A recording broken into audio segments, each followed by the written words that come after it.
जय हिंद दोस्तों, आज से हम लोग पॉलिटी क्लास शुरू कर रहे हैं। तो आइए देखते हैं। भारत एक लोकतांत्रिक देश है, तो यहाँ पर 3 किताबें हैं जो इस लोकतंत्र की व्यवस्था को बनाए रखती हैं।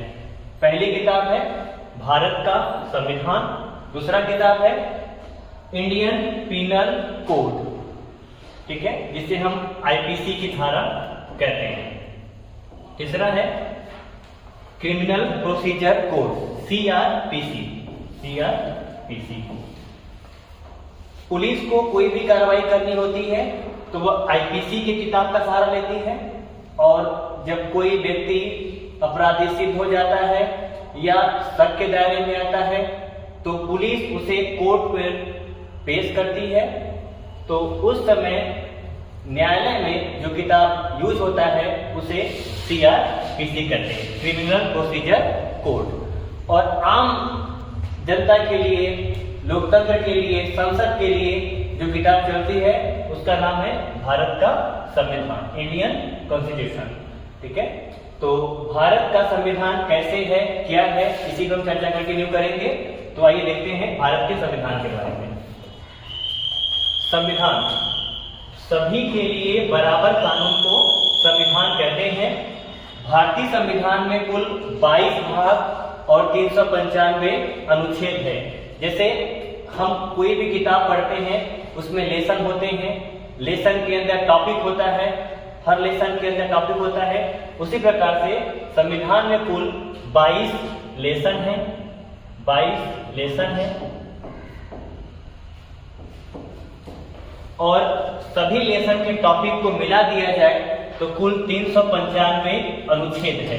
इसमें से अनुच्छेद के ABC वाले पार्ट को छोड़ दिया गया, अगर उसे शामिल किया जाए तो अनुच्छेद 450 के आसपास पहुंच जाएगा। तो आइए हम एक एक करके संविधान के एक एक भाग को देखते हैं। भाग एक में संघ और राज्य क्षेत्र की चर्चा की गई है। तो भाग 1 में अनुच्छेद 1 से 4 तक रखा गया है। तो हम बारी बारी से एक एक अनुच्छेद को देखते हैं। अनुच्छेद 1 में क्या कह दिया गया है? अनुच्छेद 1 में कहा गया है कि भारत अर्थात इंडिया राज्यों का संघ है, अर्थात इसके राज्य कभी भी इससे टूटकर अलग नहीं हो सकते हैं। संघ क्या 2 अर्थ होता है, एक यूनियन, दूसरा फेडरेशन। जैसे जो देश फेडरेशन होते हैं, फेडरल कंट्री होते हैं, उसके राज्य उससे टूटकर अलग हो सकते हैं, लेकिन भारत एक यूनियन है, अर्थात इसके राज्य इससे टूटकर अलग नहीं हो सकते। यह बात अनुच्छेद 1 में कहा गया है। आइए हम देखते हैं अनुच्छेद 2।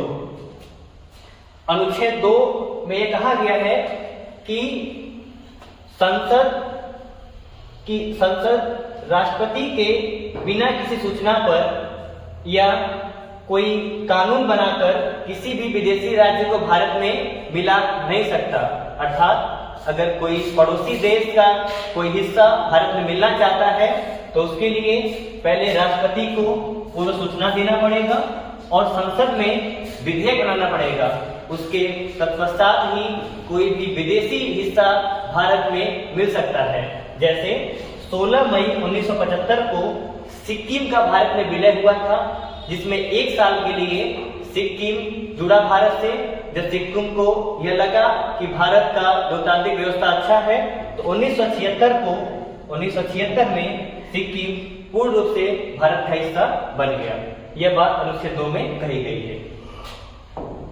नेक्स्ट अनुच्छेद 3। अनुच्छेद 3 में भी वही बात है, लेकिन इस समय भारत के किसी राज्य के क्षेत्र, उसके सीमा या उसके नाम को बदलने को लेकर बातें कही गई है। जैसे अगर भारत किसी भी राज्य का नाम, सीमा बदलना हो तो उसके लिए राष्ट्रपति की पूर्व सूचना आवश्यक है तथा संसद में विधेयक बनाना पड़ेगा।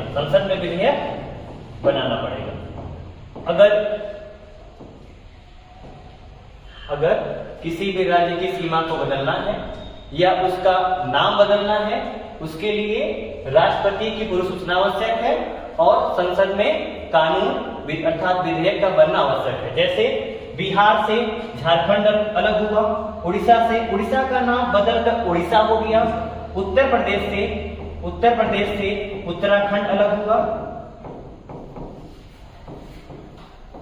उत्तराखंड अलग हुआ। नेक्स्ट अनुच्छेद 4। अनुच्छेद 4 में यह कहा गया है कि अनुच्छेद 2 और अनुच्छेद 3 में जो भी बातें कही गई हैं उसके संशोधन को अनुच्छेद 368 की सीमा से बाहर रखा गया है। अर्थात अनुच्छेद 2 और अनुच्छेद 3 के संशोधन को राष्ट्रपति भी नहीं रोक सकते हैं, क्योंकि अनुच्छेद 368 में राष्ट्रपति का विशेषाधिकार शक्ति है। अतः अनुच्छेद 4 में यह कहा गया है कि अनुच्छेद 2 और 3 के बदलाव को राष्ट्रपति भी नहीं रोक सकते हैं। धन्यवाद।